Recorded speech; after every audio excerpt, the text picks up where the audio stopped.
কংগ্ৰেছৰ বিলাকৰ এনেকুৱাই চাকৰি দিলেও বেয়া পায়, অৰুণোদয় দিলেও বেয়া পায়, লাইটৰ পোষ্ট আনিলেও বেয়া পায়, ৰাস্তা দিলেও বেয়া পায়, একেবাৰে তেওঁলোকে কাম কৰিলে ভাল নাপায়। এই নাওবৈচা সমষ্টি, এতিয়াতো দুটা হ'ল ৰঙা নদী নাওবৈচা, এই নাওবৈচা সমষ্টিটো ভেঞ্চাৰ সমষ্টি কৰিয়ে কংগ্ৰেছে ইমান দিনে থৈ দিছে, হয়নে নহয়? কংগ্ৰেছত ভোট দিয়াৰ কাৰণে নাওবৈচা সমষ্টিৰ আজিলৈকে অসমৰ ভিতৰতে আটাইতকৈ পিছপৰা সমষ্টি নাওবৈচা হৈ গৈছে, হয়নে নহয়? এইটো কৰ ভৰত নৰক ভোট দিলে গুৱাহাটীৰ পৰা নোলায়, নাওবৈচা দেখাই নাপায়, হয়নে নহয়? মই ভুল কৈছো নেকি? তাৰ আগতে কাবাক দিলে, তাৰ আগতে কাবাক দিলে, কংগ্ৰেছত ভোট দিয়ে আৰু বোকা ৰাস্তাত খোজকাঢ়ে, হয়নে? এতিয়া লখিমপুৰত মানৱ ডেকাই ফিনফিনীয়া ৰাস্তা বনাই আছে, হয়নে নহয়? ৰণোজ পেগুৱে ফিনফিনীয়া ৰাস্তা বনাই আছে, অমীয় ভূঞাই ফিনফিনীয়া ৰাস্তা বনাই আছে, মাজত আমাৰ নাওবৈচা সমষ্টিটো আমি ভেঞ্চাৰ সমষ্টি হৈ বহি আছো। এইবাৰ নাওবৈচাটো জিকিব লাগিব, ৰঙা নদীটো বিজেপি জিকিব লাগিব, জিকিবনে নাই? জিকা মানে প্ৰাদেশিকৰণ হৈ যোৱা লাগিবই। এমএলএ এইবাৰ বিজেপিৰ এমএলএ আমাক লাগিবই, আৰু বিজেপিৰ এমএলএ মানে থিয়েটাৰ, থিয়েটাৰৰ আগত নৃত্য নাটিকা, তাৰ মানে এমপি ইলেকশ্যন। এমপি জিকিলেহে ৰাস্তাটো খোল খাব। এমপি হ'ল ছেমি ফাইনেল আৰু এমএলএ হ'ল ফাইনেল। এইবাৰতো মই এটা কথা, অসমত ক'বাত বিজেপি জিকক নিজিকক নাওবৈচা ৰঙা নদীত জিকিবই লাগিব, কাৰণ আমি আটাইতকৈ পিছ পৰি আছো, হয়নে নহয়? মই ভুল কৈছো? আমি আটাইতকৈ পিছ পৰি আছো নে নাই? মই কেতিয়াবা হেলিকপ্টাৰত যাওঁ, বিহপুৰীয়া পাৰ হলেই মই গম পাওঁ নাওবৈচাত সোমালো, আৰু আকৌ লখিমপুৰ সোমালে গম পাওঁ যে মানৱ ডেকাৰ তাত সোমালো। আৰু এনেকে সমষ্টিটো গেলাই পচাই কংগ্ৰেছীসকলে থৈ দিছিল। এইবাৰ আমি সমষ্টিটো উদ্ধাৰ কৰিব লাগিব। মই মন কৰিমেই, হা, নাওবৈচাটো লাগিব, ৰঙা নদীটো লাগিব, দুইটাতে লাগিবই। আৰু সেইকাৰণে আজি যিমান মানুহ আহিছে মই গম পাইছো এইবাৰ এমএলএ বিজেপি হ'বই, হয়নে নহয়? এনেকে মাসকলে ভাত বনালে চাউলটো টিপি চালে গম পায় ভাতটো সিজিছে নাই, হয়নে নহয়? তেনেকে ময়ো মানুহ দেখিলে গম পাওঁ হাৱাটো কোনফালে বৈ আছে, বহুত দিন হৈ গল নহয়। এইবাৰ ইয়াতে বিজেপিয়ে বিজেপি, হয়নে নহয়? চব বিজেপি।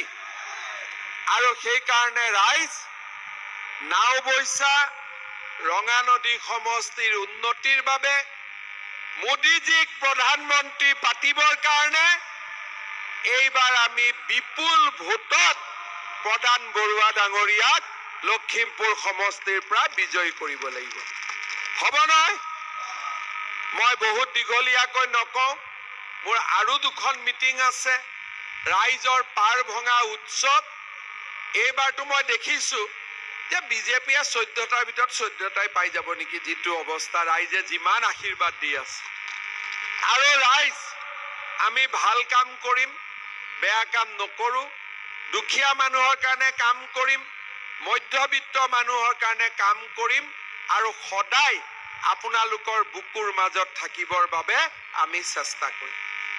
ৰাইজ, আমি বেয়া কাম নকৰো, ভুল হলে শুধৰাই দিব, বেয়া কাম জানি বুজি নকৰো, কেতিয়াবা ভুল হৈ গলে শুধৰাই দিব, কিন্তু আমি অসমখনক ভাৰতৰ এখন সৰ্বশ্ৰেষ্ঠ ৰাজ্যত আমি পৰিণত কৰিম। মোক কিছুমানে এতিয়া বেয়া পায়, দুই এজনে বেয়া পায়, দুই এজন কৰ্মচাৰী টকা পইচা লৈ ভাল পায় মানুহৰ, এতিয়া টকা পইচা ললে জেলত সোমাই যায়, মোক বেয়া পায়। দুই এজন মাষ্টৰ থাকে স্কুলত গৈ বেয়া পায়, বিজেপিকো বেয়া পায়। দুই এজন ডাক্তৰ আছে ডিউটিত নাহে, আহিব কলে বিজেপিক বেয়া পায়। মই এটাই কৈছো, যে মোক কাৰো মৰম নালাগে, মোক মাত্ৰ অসমৰ দুখীয়া নিচলা আৰু মধ্যবিত্ত ৰাইজৰ মোক মৰম লাগে। আৰু ৰাইজৰ মৰম আৰু আশীৰ্বাদ থাকিলে মই হিমালয়কো খাতিৰ নকৰোঁ, আগবাঢ়ি যাম, অসমখনত ভাৰতৰ সৰ্বশ্ৰেষ্ঠ ৰাজ্যত আমি পৰিণত কৰিম। ৰাইজ আশীৰ্বাদ কৰিব, মোদীজীক ভোট দিব, প্ৰধান বৰুৱাক ভোট দিব, আৰু আমি আপোনালোকক লগত লৈ অসমক উন্নয়ন প্ৰগতিৰ নতুন দিগন্তলৈ লৈ যাম। আকৌ এবাৰ সকলোকে বহাগ বিহুৰ বহুত বহুত শুভেচ্ছা জনাইছো। সকলো ভালে থাকক, ঘৰৰ জ্যেষ্ঠজন ভালে থাকক, ল'ৰা ছোৱালী ভালে থাকক, আমাৰ জীৱনবোৰ ভাল হওক, অসমখনৰ ভাল হওক, তাকে কামনা কৰিছো। আৰু আমি সকলোৱে এতিয়া কি কৰিম? নাচিম। নাচাৰ আগতে আমি কি কৰিম? আমি নৰেন্দ্ৰ মোদীয়ে শুনাকৈ কম, ভাৰত মাতা কি। একদম মোদীজীয়ে শুনিছে। এক মিনিট, আকৌ এবাৰ, ভাৰত মাতা কি। নৰেন্দ্ৰ মোদী, প্ৰধান বৰুৱা, বিজেপি, গণশক্তি, এজিপি। বহুত বহুত ধন্যবাদ। এতিয়া সকলো আহি যাওক, আকৌ এবাৰ ধুনীয়াকৈ আমি নাচিব লাগে। লগাই দিয়ক এতিয়া, ধুনীয়া। ভাৰতীয়াৰ সোণৰ অসম গঢ়িবলে আমি এখন বিকশিত সুৰক্ষিত অসম। দলে বলে যাওঁ একেলগে, পদুমৰ চিনত আকৌ ভোট দিবলে। আকৌ এবাৰ মোদী চৰকাৰ, আকৌ এবাৰ মোদী চৰকাৰ, আকৌ এবাৰ মোদী চৰকাৰ, আকৌ এবাৰ বিজেপি চৰকাৰ। অমৃতকাল আহিলে, সমৃদ্ধিও আহিলে, মোদীজীৰে শাসন কালত ঘৰে ঘৰে সুখ বাঢ়িলে। অৰুণোদয় আঁচনিয়ে মহিলা সন্মান যাচিলে, ষ্টাৰ্টআপ ইণ্ডিয়া, ষ্টেণ্ড আপ ইণ্ডিয়াই বহু সপোন পূৰালে। যুগ যুগ ধৰি ৰাম মন্দিৰৰ যি সপোন আছিলে, অমৃতকালত দেশৰ সপোন দিঠক হৈ ফুলিলে। জয় শ্ৰী ৰাম, বলো বলো বলো বলো বলো, জয় শ্ৰী ৰাম। আকৌ এবাৰ মোদী চৰকাৰ, আকৌ এবাৰ বিজেপি চৰকাৰ। দুইটাৰো বৰাকৰ দুয়ো পাৰো জ্বলিল, পাহাৰে ভৈয়ামে পদুমৰ ফুল ফুলিল। ৰাইজ আৰু প্ৰকৃতি আঁচনিৰে বিকশিল, দুৰ্নীতি কুশাসন নিমিষতে আঁতৰিল। ঘৰে ঘৰে সুখৰ পোহৰ বিয়পিল, ঘাটে ঘাটে উন্নয়নৰ নিচান জিলিকিল। দলে বলে যাওঁ একেলগে, পদুমৰ চিনত আকৌ ভোট দিবলে।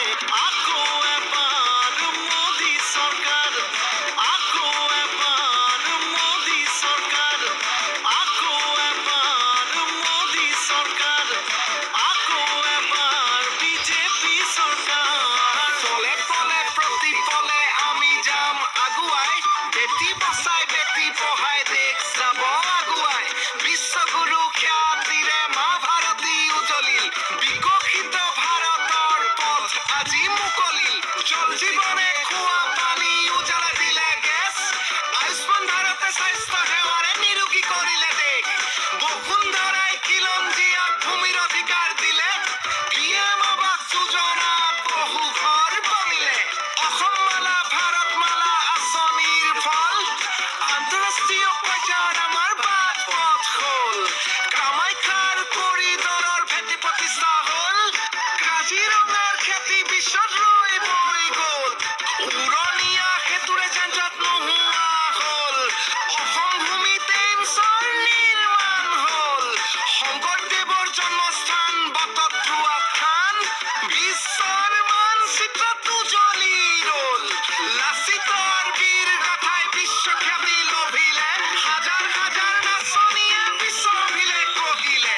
আকৌ এবাৰ মোদী চৰকাৰ, আকৌ এবাৰ বিজেপি চৰকাৰ। আমাৰ সভ্যতা